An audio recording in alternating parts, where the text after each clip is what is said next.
Hey everyone, I'm Michael Majors, And I'm Ross Merriam. and you're watching the Versus series on StarCityGames.com.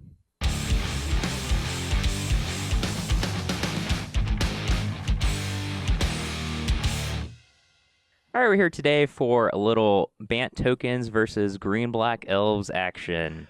Kind of just having some fun this week. Yeah, the waning days of what is the last set? Oath of the Oath of the Gatewatch. That's the waning days of Oath of the Gatewatch standard. So we've decided to explore some of the more fringe options. Yeah, I mean it's been a great format, a lot of fun. There's been even in like the established archetypes, tons of innovations taking place. You can kind of pick and choose how you want to configure your powerful strategies, and Yep.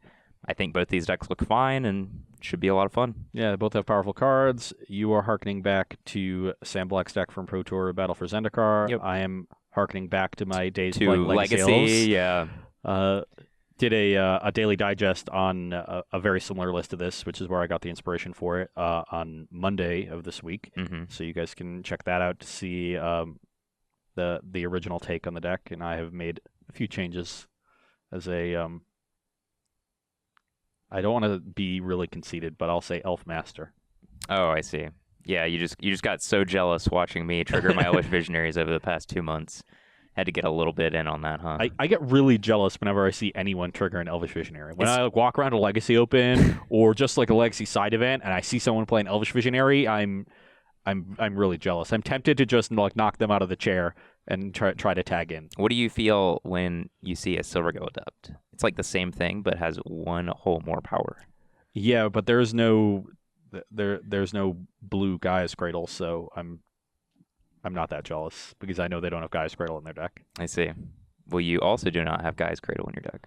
Yeah, but it's standard. You make do with what you got. In this you case, still have the Elvish Visionary. In this case, you still kind of have an unfair mana base, so I guess it's okay. Yeah. All right, let's get to it. Poker hand. I have... Oh, good lord, I got a boat! Couldn't let me win Decimated. 2 weeks in a row. All right, we're here for game one of Bant tokens versus Green-Black Cocoa Elves. I have a nice 7, some lands and spells. I have a nice 6. My 7 wasn't so nice. And this is a solid 6. Don't have a 1-drop right now, but hopefully we can scry into 1 and get started early. But we do have a solid curve to start on 2. And I will scry. Yeah, I get to do that. That is interesting. So, given that we currently do not have the mana to cast this, I am inclined to put it on the bottom. Excellent choice. We're close. We're close, Okay, but okay. All right, I don't have a 2-drop. I'm going to play this Oath and try to hit. And we didn't. Think this Flooded Strand is going to be a little bit better. Oh, God. What am I doing? Your turn. 1-drop. So unlucky. Okay. I am going to start on this one. You can go. All right. So if I hadn't oathed into a land, I would definitely be playing this basic and then fetching up green-white with this. I can probably just go ahead and start thinning my deck, though. Your turn. That's a good draw. I'm going to crack both these fetches. Yep. Get a swamp and a forest. And I think I'd just rather play this Sylvan Advocate. Get the beat started. All right, I'm at 19. You're at 18. Yep. You can go.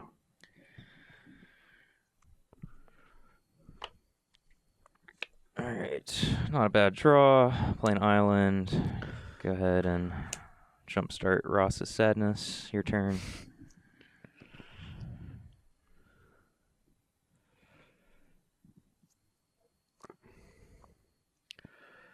Interesting. So now I can play these two or this one. And I would really like to have a 4th land next turn.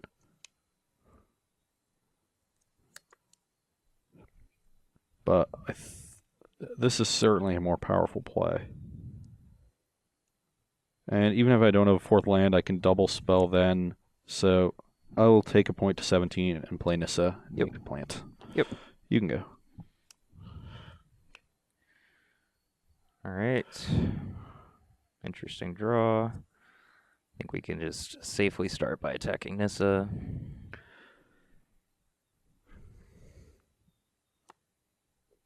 Sure. All right, and now we basically have the option of casting any single spell in our hand. This uses our mana the best.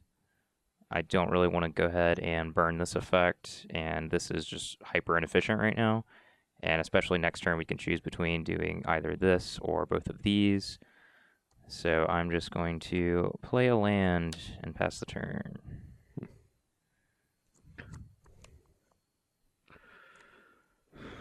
Okay, so given that I really want to draw a fourth land this turn, I will start out with a Visionary.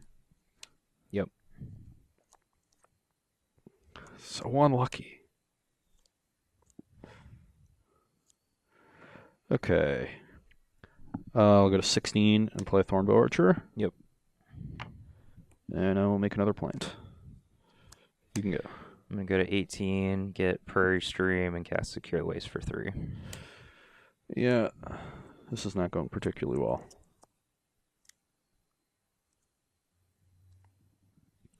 Probably about to get Gideoned.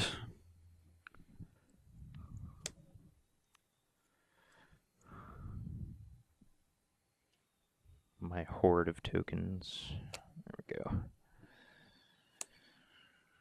All right, draw. Let's see. All right, so we basically can assess whether we want to just go ahead and get this into play or try to play these two cards and maybe make some headway on killing the Nissa. As it currently stands, Ross is probably going to trump block the Reflector Mage with a plant and block a soldier with the Thornbow Archer, and then choose how he wants to deal with these other two soldiers. The more aggressive we get against Nissa, the less potent she will be, just because Ross has to chump away some of his board position. I don't really mind trading a soldier for a Visionary because of that, and I do think the other card in our hand is just really powerful and something we want to get into play, so I think I'm just going to go ahead and attack Nissa with everything. Okay, I am going to go ahead and trade for a soldier. This is going to end up being more important. So that trumps Reflector Mage, just trades for a soldier, and then I eat a soldier. Yep. Nissa takes 1. Then I'm going to play Wingmate Rock and trigger raid your turn. Yeah, that's pretty good. If you're into that sort of thing. All about it. Okay, so I found a fourth land, so that's nice. Wow, And, so go to lucky. 15. And I think I'd like another green source, so I'm going to find Cinder Glade.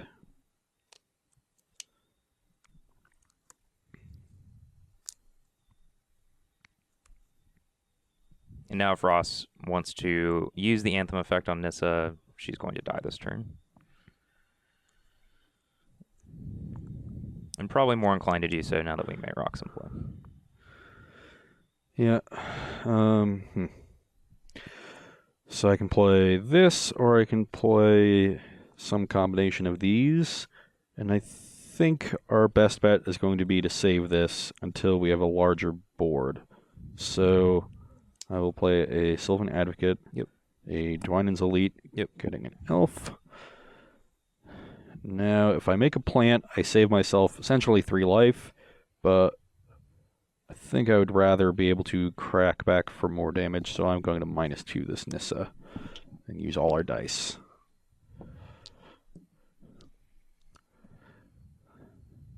And I still have no good attacks, so you can go.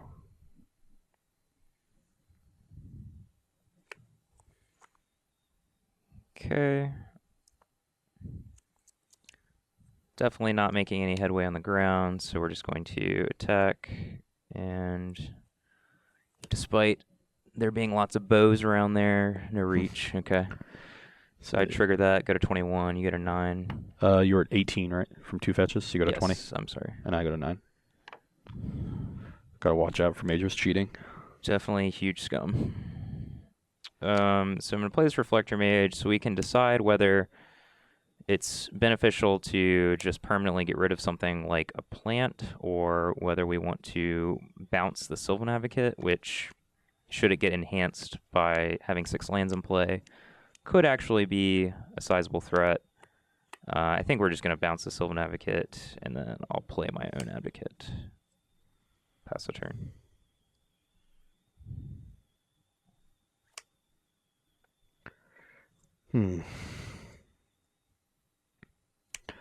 So, I attack with Dwynen's Elite and Thornbow Archer. You Your will Advocate not is a trigger the Archer for an additional point of life loss. Your Advocate is a 4/5.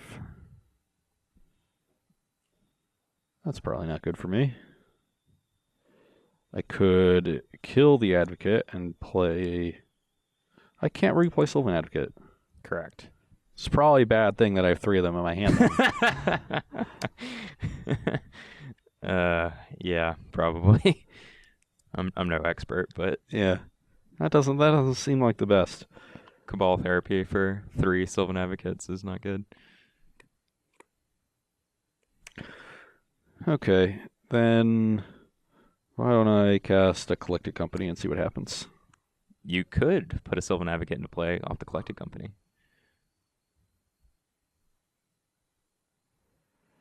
That's not nearly enough Shamans of the Pack to make me feel like I could win this game.